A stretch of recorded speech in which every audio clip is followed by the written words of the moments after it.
Good morning. My name is Audrey Strauss. I'm the acting United States Attorney for the Southern District of New York. Today we announce charges against Ghislaine Maxwell for helping Jeffrey Epstein sexually exploit and abuse multiple minor girls from the period of 1994 through 1997. Maxwell has been taken into custody early this morning in New Hampshire and will be presented this afternoon before a magistrate judge in the District of New Hampshire. You'll recall that the indictment against Jeffrey Epstein that we filed in July of 2019 charged Epstein with sexual abuse of young girls from 2002 through 2005. This case against Ghislaine Maxwell is the prequel to the earlier case that we brought against Jeffrey Epstein. As alleged, starting in 1994 until at least 1997, Maxwell had a personal and professional relationship with Jeffrey Epstein.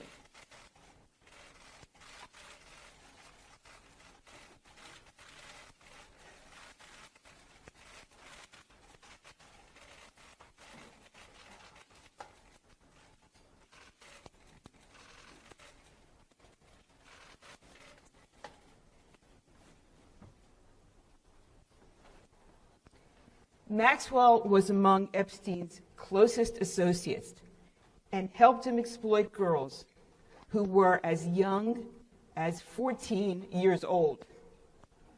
Maxwell played a critical role in helping Epstein to identify, befriend, and groom minor victims for abuse. In some cases, Maxwell participated in the abuse herself. As alleged, Maxwell and Epstein had a method. Typically, they would befriend these young girls by asking them questions about their lives, pretending to be taking an interest in them. They would take them to the movies and treat them to shopping trips. Maxwell would encourage these young girls to accept offers from Epstein to pay for their travel and their education, making these young victims feel indebted to Jeffrey Epstein. After developing a rapport with the victims, Maxwell then tried to normalize sexual abuse with a minor victim through a process known as grooming. For example, Maxwell would discuss sexual topics with the victim and undress in front of the victim, or be present for sex acts involving the minor victims and Epstein. Maxwell's presence as an adult woman helped put the victims at ease. As Maxwell and Epstein intended, this grooming process left the minor victims susceptible to sexual abuse. That abuse included sexualized massages during which the minor victim was fully or partially nude. These sexualized massages developed into sexual encounters for which Maxwell, in some instances, was present and participated. Maxwell and Epstein worked together to entice these minor victims to travel to Epstein's residences, depicted on the other chart at the front of the room. His residence in New York City, on the Upper East Side, as well as Palm Beach, Florida, and Santa Fe, New Mexico. Some of the acts of abuse also took place in Maxwell's residence in London, England. In addition to allegedly enabling and participating in the sexual abuse of young victims, Maxwell compounded her crimes by repeatedly lying in 2016 when she was questioned under oath. And we have charged those lies in 2 perjury counts. Maxwell lied because the truth, as alleged, was almost unspeakable. Maxwell enticed minor girls, got them to trust her, then delivered them into the trap that she and Epstein had set for them. She pretended to be a woman they could trust. All the while, she was setting them up to be sexually abused by Epstein and in some cases by Maxwell herself. Today, after many years, Ghislaine Maxwell finally stands charged for her role in these crimes. These charges we announced today are the latest result of our investigation into Epstein and the people around him who facilitated his abuse of minor victims. That investigation remains ongoing. My office and the FBI remain committed to doing all within our ability to bring justice to individuals who enabled, facilitated, and participated in the acts of abuse. Combating the exploitation of children is a priority of our office. We are committed to pursuing and prosecuting those who exploit and abuse minors, in this case, in every case. And to that end, I want to say to anyone who is watching or hears about this prosecution, if you believe you are a victim of Jeffrey Epstein or Ghislaine Maxwell, or anyone else who helped them, regardless of when it occurred, or have information about the conduct alleged in the indictment unsealed today, please let us know. You can reach the FBI and have access to victim and witness services by calling us at 1-800-CALL-FBI. To my left is William Sweeney, the Assistant Director in charge of the FBI's field office. And also to my left is Commissioner Dermot McShay and Chief of Detectives Rodney Harrison. I want to thank them and their teams for their dedication and professionalism in seeing this investigation through to the end. I also want to acknowledge and thank the career prosecutors of my office who are handling the investigation and prosecution of this case. Alex Ross Miller, Maureen Comey, and Allison Moe. I want to also thank their chiefs, Russell Capone and Edward Discant, the chiefs of the Public Corruption Unit. Finally, I want to thank and commend the brave women who are willing to come forward decades after their abuse and tell us what happened to them, without whom these charges could not have been brought today. And we thank them for their courage, and we are proud to stand here on their behalf in bringing this case. I now want to invite up our good friend, Assistant Director Bill Sweeney.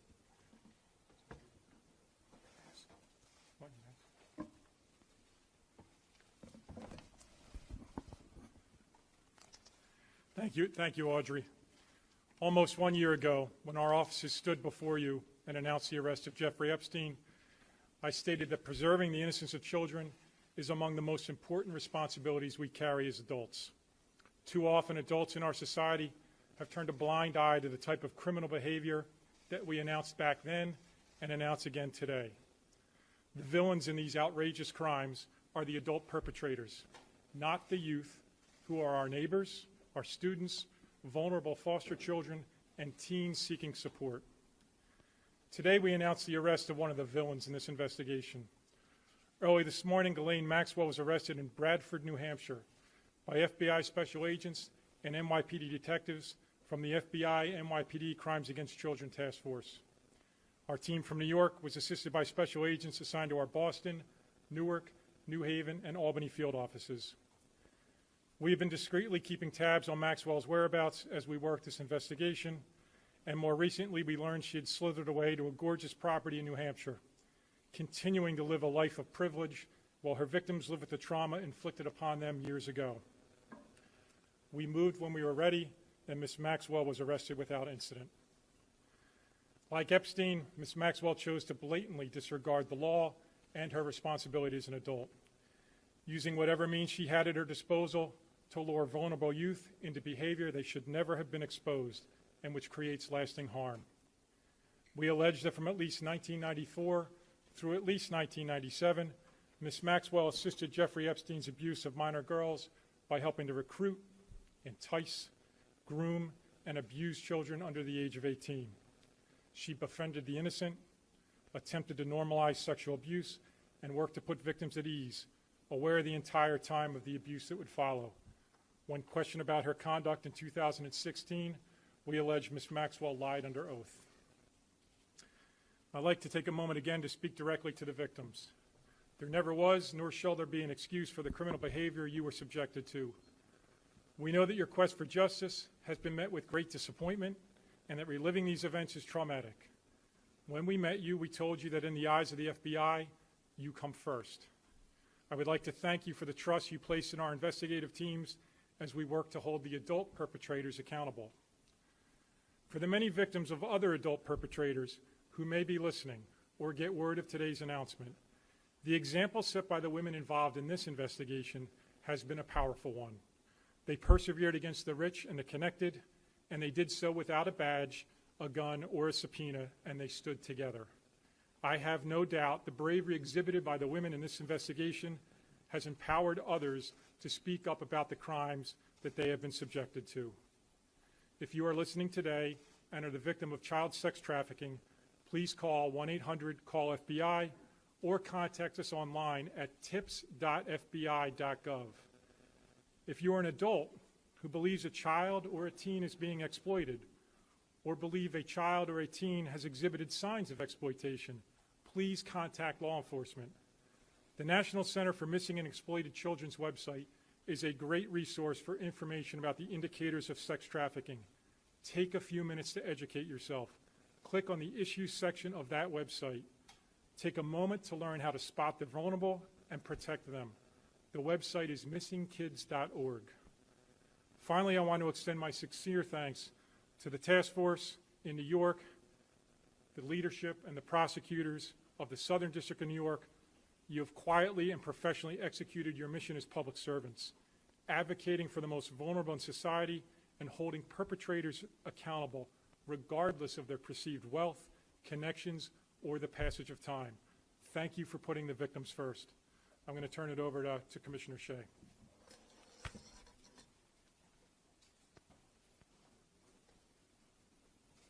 Good afternoon, everyone. Audrey, Bill, thank you for the opportunity to speak here today. And I'll echo really their words. In my view, we are here for one reason today and one reason only, for the victims, for the survivors of these heinous crimes.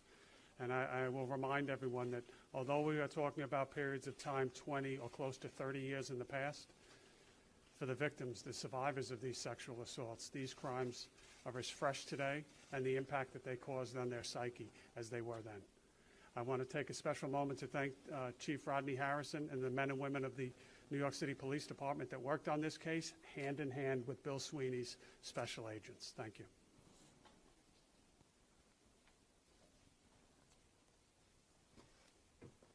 Okay, I'll take questions. We'll take questions. Audrey, quick question on the investigation. How long have you been tracking Ms. Maxwell, and when was this indictment originally filed? If you could just kind of give us a sense of what it was like to track her, if at any point, you lost track of her, what was going on in the past couple of months? Well, I think that Bill Sweeney has given you a sense of that an eye was being kept and information was being collected, and then the indictment was just recently voted and filed, and that was when we were able and prepared to move to arrest her.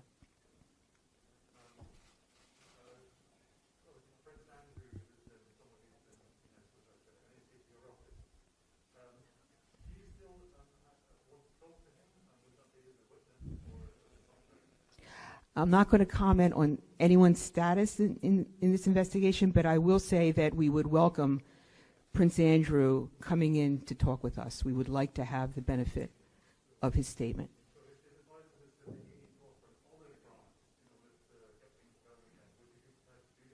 I have no further comment beyond what I just said, which is that our doors remain open, as we've previously said, and we would welcome him coming in and giving us an opportunity to hear his statement. Yes? Why now? Why here after we were working hard on this investigation this past year. It's not easy to put together a case that goes back that far, but it was not, there's nothing other than we did the investigation and we were ready at this time to proceed. I couldn't hear your question. I'm not going to comment on that. I'm not going to comment on that. And that's who I will not comment on. That's where we found her this morning. In making the decision to charge, you reach back to an era in the mid-90s.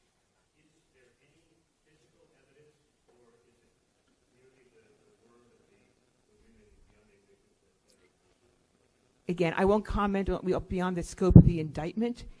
You can read the indictment and see the kind of allegations we made, and therefore the evidence that we will bring forward to prove those you can kind of figure out.